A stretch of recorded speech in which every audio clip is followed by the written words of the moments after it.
The eyes of the world were on the Queen's funeral. All the big networks went with wall-to-wall coverage. Deborah spoke with CBS News anchor Norah O'Donnell. Nora, 4 billion people are said to have watched this broadcast today. You've been covering the funeral.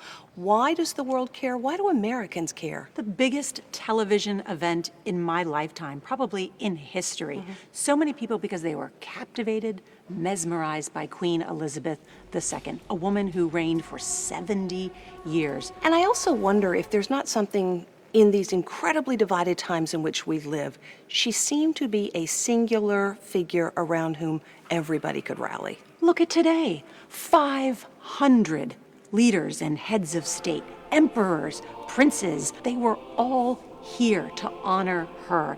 She had this soft power, which is what we talk about, a diplomatic kind of power.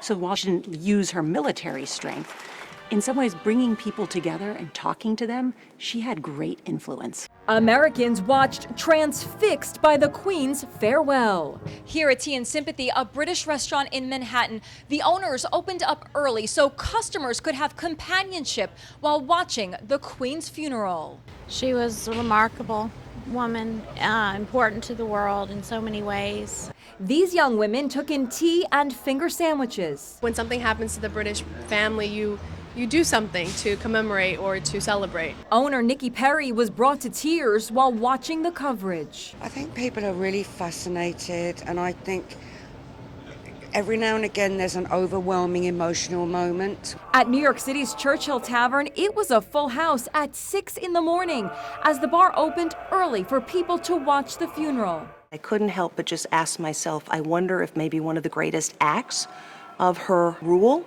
was bringing people together after she had passed on. Right? Not only global leaders and world leaders who gathered, but also her family.